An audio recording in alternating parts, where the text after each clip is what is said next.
राक्षसों को देखते हैं तो मन में विचार कर रहे हैं कि मैं अत्यंत छोटा रूप धारण करके कितने समय, तो रात्रि के समय इस लंका नगरी में प्रवेश करूंगा। हनुमान जी महाराज विचार कर रहे हैं छोटे स्वरूप धारण करने के लिए। वास्तविक बात है, किसी बड़े काम को करने के लिए हमें पहले छोटा बनना पड़ता है। आज हनुमान जी महाराज भी परमात्मा के कार्य करने के लिए छोटे बनने के लिए भी तैयार हैं। और आगे दूसरा जी लिखते हैं कि मसक समान रूप कपि धरी और चल ही लंका चले सुमरी न रही। हनुमान जी महाराज छोटे हो रहे हैं, लेकिन किसके समान? तो मसक समान, मच्छर के समान छोटे। मच्छर कितना छोटे होते वो, नाने चुक रहे थे ना, एक के घाव मारता थे मरी जाते। हनुमान जी महाराज आज मच्छर के समान छोटे स्वरूप धारण करके रात्रि के समय लंका नगरी में प्रवेश करने का सोच रहे हैं और परमात्मा को अपने हृदय में धारण किए हैं और आगे बढ़ रहे हैं। और आगे क्या देख रहे हैं? तो नाम लंकनी एक निश्चरी सो कह चलसी मोह निंदरी। लंका की सुरक्षा कौन कर रही है? तो एक राक्षसी कर रही है, जिनका नाम क्या है? तो लंकनी है। लंकनी कौन है? तो लंका नगरी की क्या है? अधिष्ठात्री देवी है। जैसे कि हमारे गांव में हमारी अधिष्ठात्री देवी कुल देवी कौन है? तो माता शीतला है। उसी प्रकार लंका की नगरी में अधिष्ठात्री देवी कौन है? तो लंकनी। लंका की सुरक्षा करने के लिए लंकनी को नियुक्त किया गया है। विचारने बात यह है कि रावण ने लंकनी अर्थात नारी पात्र को लंका की सुरक्षा का भार दे दिया, क्योंकि रावण चाहता तो उसके पास तो असंख्य अयोध्या थे, बलशाली योद्धा थे, राक्षस थे, उनको भी लंका की सुरक्षा के लिए नियुक्त कर सकते थे। लेकिन उसने केवल नारी जाति को अर्थात लंकनी को नियुक्त किया। साथ ही कहा और रक्षा के लिए नारी जाति को नियुक्त किया। तो माता सीता की सुरक्षा के लिए, रक्षा के लिए उन्होंने त्रिजटा को नियुक्त किया, क्योंकि रावण को पता है कि यदि वो किसी राक्षस को, किसी योद्धा को रखता है तो राक्षसों की प्रवृत्ति क्या है कि मांस का सेवन करना, मदिरा पान करना और निद्रा में मग्न हो जाना। तो इस विचार से उसने लंकनी को लंका की सुरक्षा के लिए नियुक्त किया। और वास्तविक बात है, माताएं जो है अपने कार्य को अपने कर्तव्य समझ करके पूर्ण करते हैं। आज लंकनी अपने कार्य को कर रही है और हनुमान जी महाराज मच्छर के समान छोटे स्वरूप धारण किए हुए हैं, लेकिन लंकनी के नजरों से वो नहीं बच पाए। लंकनी हनुमान जी से कहती है कि सो कर चलसी मोह निंदरी। हनुमान जी को देख लेती है लंकनी और कह रही है कि मेरा निरादर करके, तुम मेरा अपमान करके कैसे इस लंका की नगरी में प्रवेश कर रहा है। और आगे कहती है कि जाने नहीं मरमुसठ मोरा और मोर आहार जहां लगी चोरा। कि तू मेरा मर्म नहीं जानता, तू मेरा भेद नहीं जानता कि जितने भी इस लंका नगरी में चोर आते हैं वो मेरे क्या है? तो आहार है, मेरे भोजन है। हनुमान जी महाराज से कह रही है लंकनी कि जितने भी यहाँ चोर रहते हैं, आते हैं, वो मेरे क्या है? तो भोजन है। हनुमान जी जब उनके वचन को सुनते हैं तो लंकनी से कहते हैं कि लंकनी तू मुझे चोर कहती है? अरे पहले रावण को जाकर तो देख, वो तो सबसे बड़ा चोर है। कैसे? उसने तो मेरी माता जगजननी माता सीता को चुराया है। मुझे जोर कहती है तू जा पहले अपने स्वामी को खा। तू मुझे अपना भोजन समझती है, तू जा अपने पहले अपने स्वामी को जाकर के अपना भोजन बना। क्योंकि सबसे बड़ा चोर तो रावण है जिन्होंने माता सीता का हरण किया। फिर हनुमान जी महाराज लंकनी को मुष्टिका से प्रहार करते हैं और जैसे ही मुष्टिका से प्रहार करते हैं लंकनी सीधे पृथ्वी पर लुढ़क कर गिर जाती है। और जब गिरती है तो उसके मुंह से क्या निकलती है? रक्त की धारा बहने लगती है। और कोई कोई संत कहते हैं कि वो रक्त की धारा तो थी, लेकिन क्या थी कि लंकनी जब जिस दिन से लंका की नगरी में थी उसने जो ग्रहण किया था वहां रहकर उसने उसका त्याग कर दिया। लंकनी क्या है तो अध्यात्म की दृष्टि से उसको अविद्या का प्रतीक माना गया है। और हनुमान जी महाराज कौन है? तो संत है। आज अविद्या के जीवन में संत का आगमन हुआ है, संत का आगमन हुआ है। और संत को क्या कहा गया है? तो ज्ञानी कहा गया है। आज अविद्या के जीवन में ज्ञान का आगमन हुआ है। संत कौन है? तो गुरुदेव है। कैसे गुरुदेव है? तो गुरुदेव ऐसे प्रकाश पुंज है जो हमारे अंधकार में जीवन को प्रकाशित करने का कार्य करते हैं। आज हनुमान जी महाराज भी एक संत है जो लंकनी को विद्या का ज्ञान कराते हैं। और फिर लंकनी जब उठती है, संभलती है और हाथ जोड़ करके हनुमान जी महाराज को विनय करती है, प्रणाम करती है कि रावण को जब ब्रह्मा जी वरदान देने के लिए आए थे, रावण और कुंभकर्ण को वरदान देने के लिए आए थे, तो उसने मुझे सचेत किया था जाते समय। कैसे सचेत किया था? कि तू किसी वानर के, किसी कपी के प्रहार से यदि व्याकुल हो जाएगी तो समझ लेना कि इस लंका नगरी का क्या है, विनाश निश्चित है। राक्षसों का संहार होने वाला है, ये समय आ गया है, ये समझ लेना तू। और आगे तुलसीदास जी लिखते क्या है और आगे की कथा में क्या होती है, एक हरिभजन के बाद चर्चा करने का प्रयास करेंगे। बोलिए राजा रामचंद्र की जय।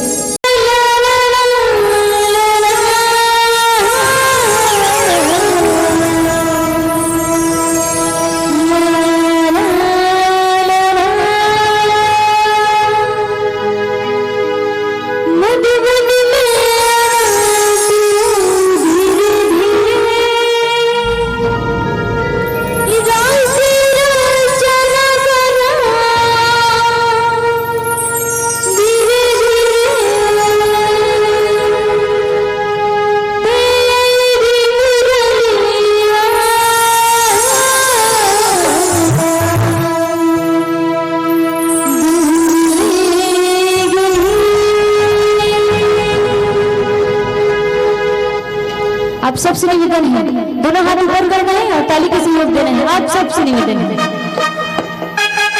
दोनों हाथ ऊपर करके भैया को निवेदन है।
मानस की प्यारे संतों, गोस्वामी तुलसीदास जी महाराज ने प्रभु श्री राम की कथा के व्याख्यान के पूर्व भगवान शंकर और माता पार्वती की कथा एवं चरित्र का वर्णन किया है। इसके पीछे कारण क्या है? तो गोस्वामी जी ने कहा कि भगवान शंकर को विश्वास और माता पार्वती को श्रद्धा का प्रतीक माना गया है। और वास्तविक बात है, जिसके मन में, जिस व्यक्ति के मन में, हृदय में यदि परमात्मा की कथा के प्रति श्रद्धा और विश्वास की भावना नहीं है, उनको परमात्मा की कथा जो है समझ आने वाली नहीं है। क्योंकि गोस्वामी जी ने कहा भी कि बिनु विश्वास भक्ति ना होई और तेहु बिनु द्रवहि न राम। बिना श्रद्धा और विश्वास परमात्मा की भक्ति हमें प्राप्त नहीं हो सकती, और बिना हमें भक्ति के परमात्मा को हम प्राप्त नहीं कर सकते, बिना भक्ति के। और विश्वास कैसा? हम विश्वास को समझ कैसे सकते हैं? तो जिस प्रकार से एक माता अपने बच्चे को गोदी में लेती है और जब वो अपने बच्चे को ऊपर उठाती है, ऊपर उछालती है, तो वो बच्चा डरता नहीं बल्कि खिलखिलाकर हंसने लगता है। क्यों? क्योंकि उस बच्चे को अपने माँ की ममता पर, अपने माँ के प्रेम पर क्या है? विश्वास है। इसलिए वो बच्चा डरता नहीं, खिलखिलाकर हंसता है। तो यही विश्वास है। क्योंकि कहा भी गया है कि विश्वास, श्रद्धा, दया, ममता ये ऐसे शब्द हैं जो कभी फीके नहीं पड़ते। जी हाँ, विश्वास, श्रद्धा, दया, ममता ये ऐसे शब्द हैं जो कभी फीके नहीं पड़ते।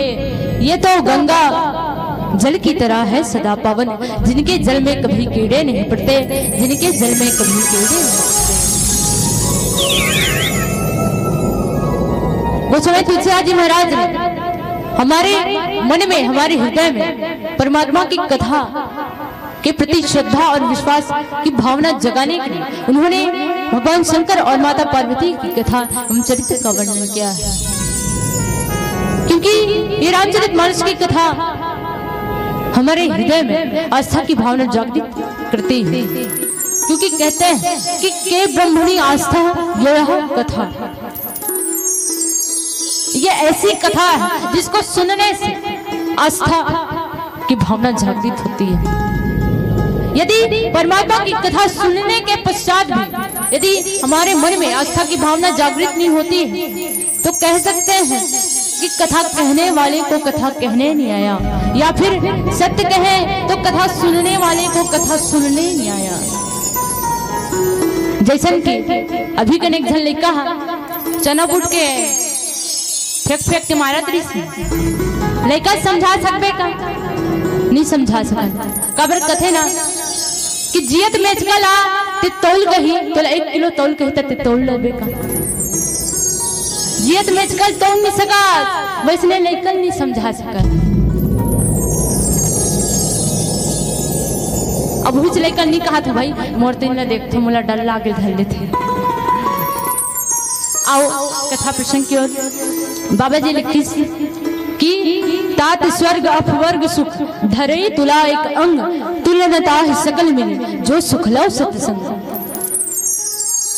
मनस की पैरी सुनते हो, यदि तराजू के एक पल्ले में किसको रखा जाए तो स्वर्ग और मोक्ष के सुख को यदि रखा जाए और दूसरी पलड़े की तरफ किसको तो एक क्षण एक पल मात्र किए गए उस सत्संग को, उस भक्ति को, उस भजन को रखा जाए तो वो क्या होता है, भारी होता है।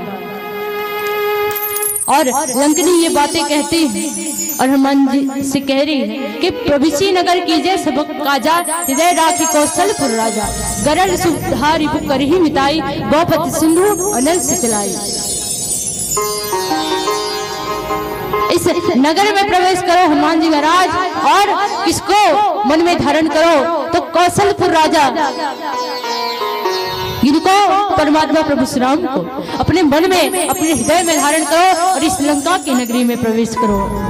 ऐसा कौन कह रही है, लंकनी हनुमान जी महाराज से कह रही है। और दूसरा दिन लिखा है क्या कि गरल सुधारी पुक कर ही मिताई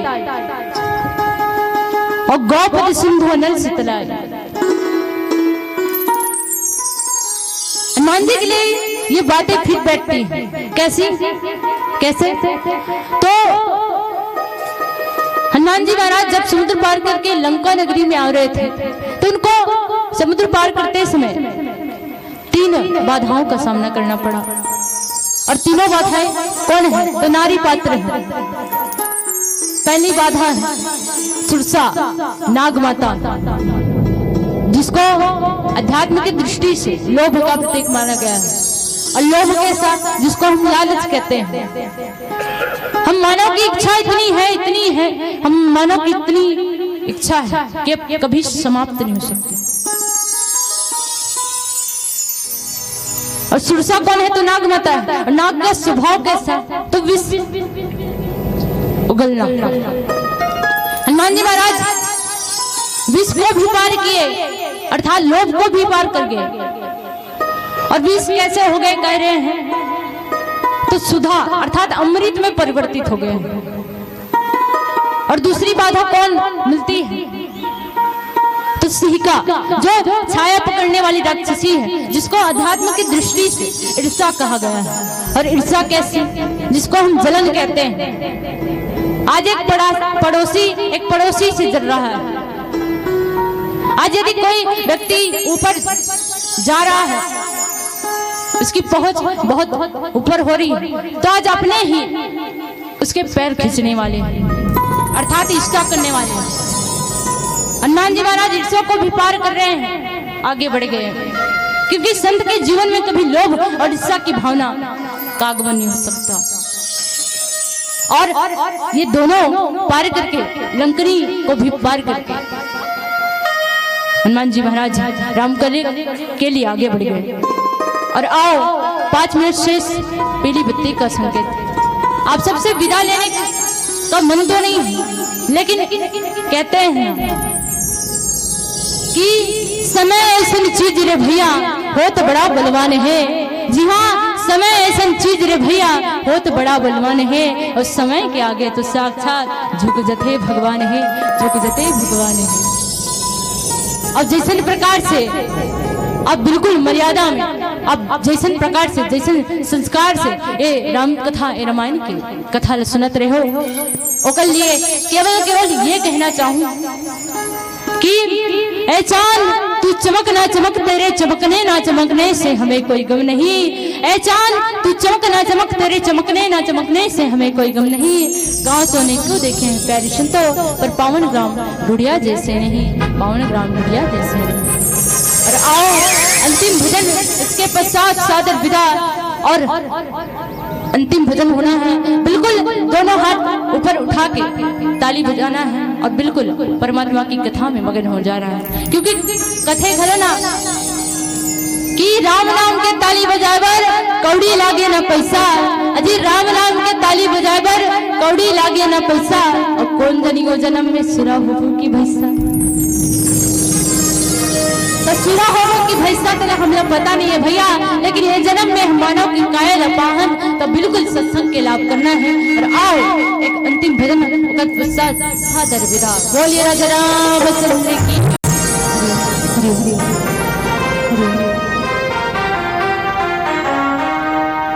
मेरे प्रभु श्री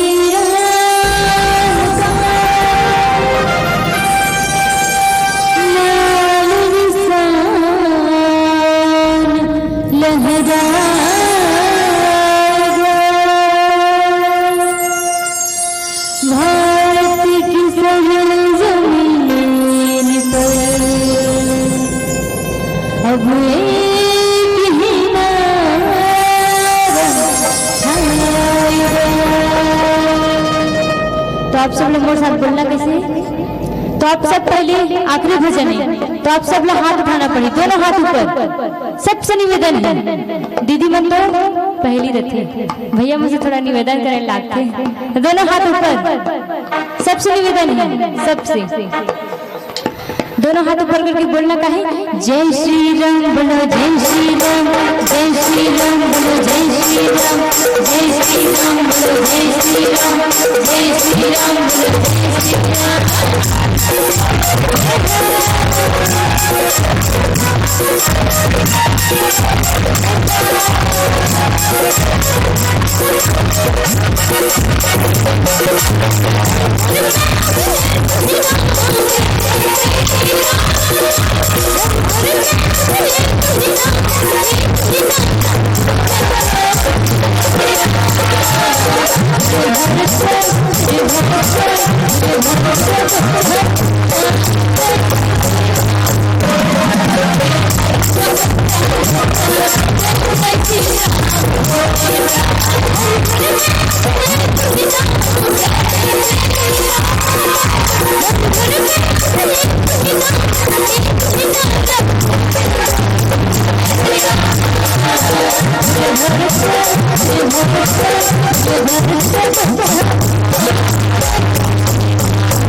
मन का बोली दीदी मन बताओ पहली दुनिया के बच्चे मन का बोली राम कथा करवा था ना तो का बोली आवाज नहीं आती।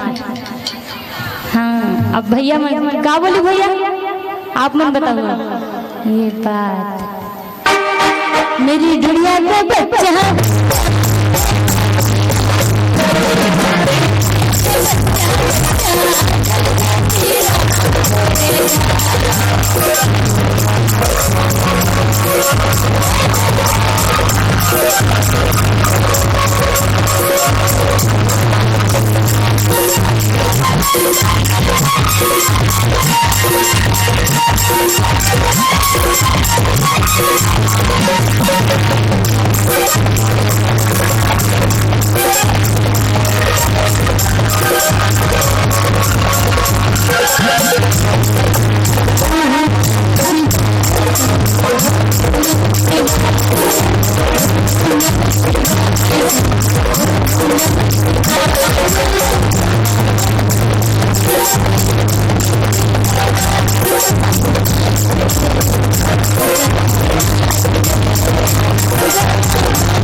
आइए पुनः एक बार जोरदार